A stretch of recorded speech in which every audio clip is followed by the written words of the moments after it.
Hello, everybody.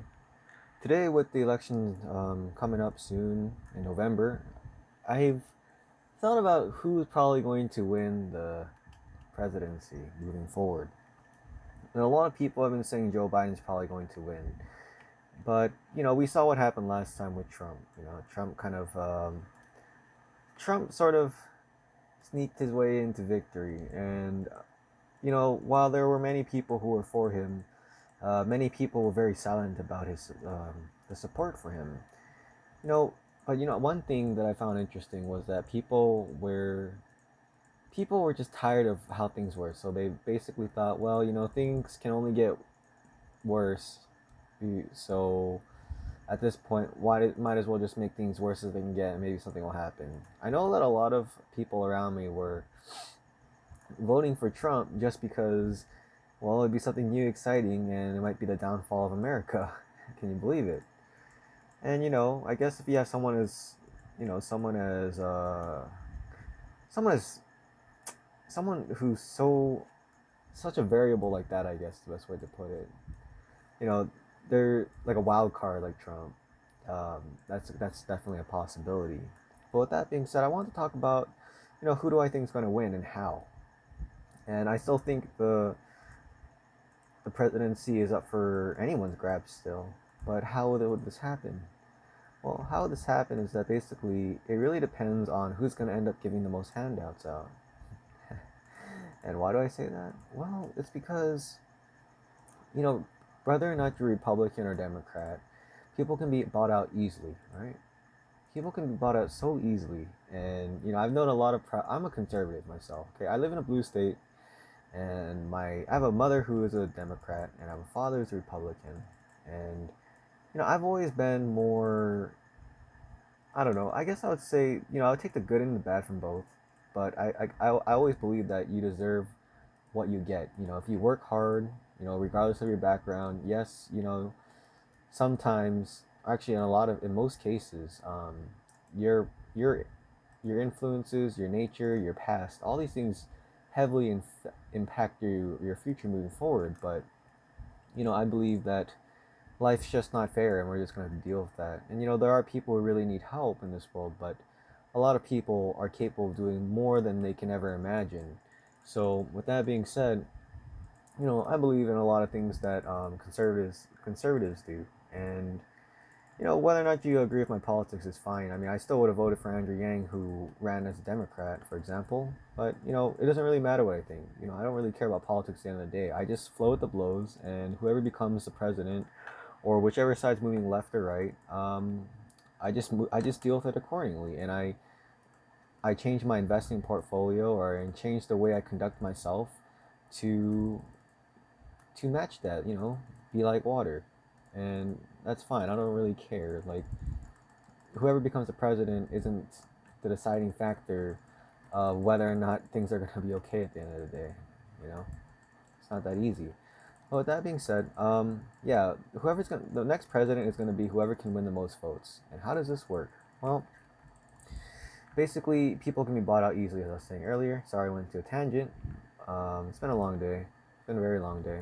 But yeah, whoever can give out all these handouts. So there's two groups of people that Joe Biden and Trump need to appeal to, and one is those on unemployment benefits. People on unemployment benefits are making 156% more than they usually get on their paycheck. Two-thirds of Americans on unemployment, and there's over 50 million currently. And if you talk to a lot of them, right, or a majority of them, none of them really want to go back to work because the financial gains. But they'll go back to work regardless of that. But there's a lot of people who just don't want to go back to work, and that's understandable. Most people don't even like their job, so why would you want to go back to work to a job that you don't even like? Now, mind you, this isn't a career. This is just a job. Like, if you're working as a grocery clerk, making $10 an hour, but you can double your income by being on unemployment, and you have time to like do a lot of amazing things for life. Maybe spend time with your family, your kids, go back to school, work on a skill, a trade, go to a garden, barbecue and party at the beach. Well, wouldn't you rather do that than work at a grocery store, or at Pizza Hut, or at a Walmart where no one really cares about you, or any kind of job in general? Right. hospitality service as a server. Like, people don't even like working 40 hours, especially towards something they don't like. People love to work, but not jobs. They like careers, and a lot of these things aren't really careers. So, can you blame people for not wanting to go back to work? No, I wouldn't want to go back to work. If I was on unemployment, do I want to go back to work? Yeah, I would. I love to work.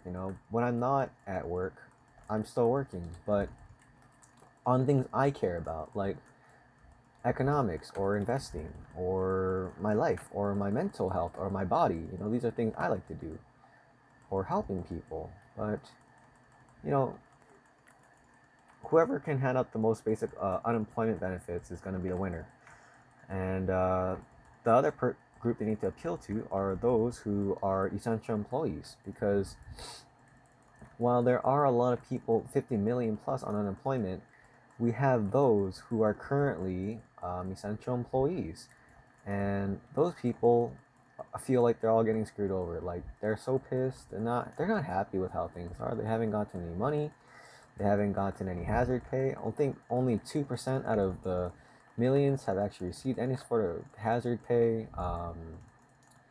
And then, majority of these essential employees, right? They work jobs that they don't even care about. They work these low-end jobs that don't really bring any intrinsic value to their life. They're mostly just things like, the typical things we hear, like janitorial work, housekeeping, as a store clerk, grocery clerk, meat packer. Then we have other things too, like some careers, like medical professions.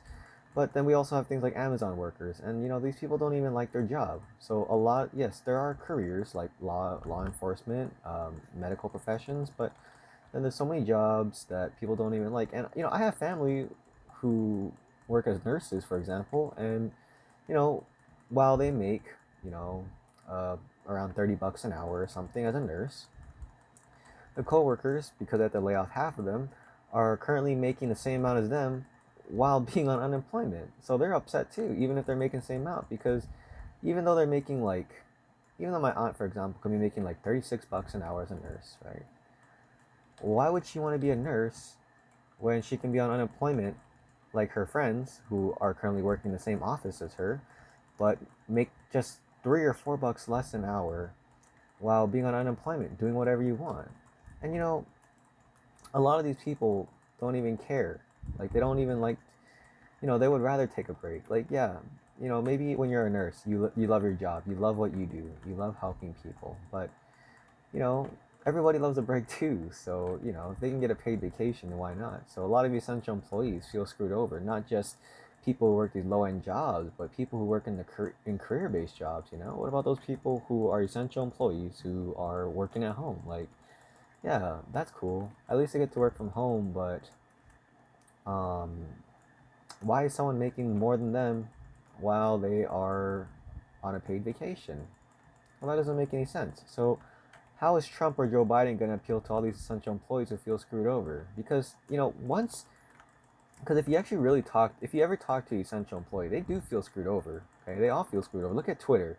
Go on Twitter and type in hazard pay or essential employees. There's like millions of them who feel screwed over.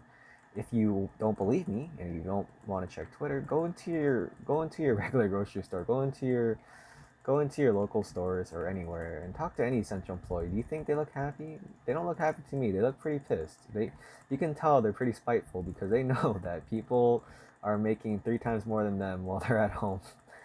And I remember I went to Lowe's a couple of days ago, and one person was really pissed. Okay, one of the workers just went off on someone because there was this lady, and she's talking about how she was like planting her garden, and she was talking about like, oh, everybody's on unemployment right now, so we have to kill time and we're making a lot of money, and we're making gardens. And then one of like this older lady, right? She was like in her 60s. Like, I don't know why she was still working. She probably has to work there, which sucks because the economy's so fucked. But she was like, excuse me, like some of us have to work, and she was just going off about like how it's unfair to these people who are collecting money on unemployment. And while people on unemployment are having a great time, these people who are essential employees really feel like they're being screwed over because they are. And that makes me wonder, right? How's Joe Biden or Trump going to be able to appeal to people on unemployment, right? Because they're just going to keep wanting their handouts, right? They're just going to keep wanting more money to not work. And then how are you going to appeal to the millions and millions of other people who have been providing goods and services for the economy when it was down? I don't know, but whoever can do that is gonna win if you can appeal to the voters. So if I was Joe Biden or if I was Trump, I would do this. I would try. I would try my very best to make it look as if the left and the right have come to a general agreement that, hey, maybe we should cut down the unemployment to an affordable rate that incentivizes people to go back to work and doesn't make essential employees feel like they're being taken advantage of. And then they should just use all the rest of the money to compensate the 100 million plus of essential employees to win their vote over. But again, they're probably not going to do that, and it's going to be about who can give out the most handouts. And with that being the case, oftentimes the left is known for giving out more handouts because they believe in a trickle up economy. So I see Joe Biden winning unless Trump can pull off somehow enacting socialism in a of some sort and validating the reason why he needs to send so much stimulus and if he can talk more. But you know, we'll have to see. If Trump can pull it off. But at the end of the day, it's all about who can give the most handouts out, and then secondly, it's about who can make it look as if they've done the most, given out the most handouts. So, oops, my phone turned off. Seeds.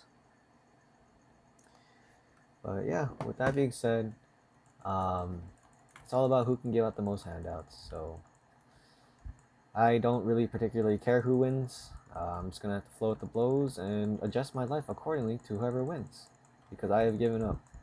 I have given up on this government, and I've given up on the people. But with that being said, I hope you have a good day. Again, just because whoever, the left or right, whoever gives out the most handouts doesn't mean it's good for the people.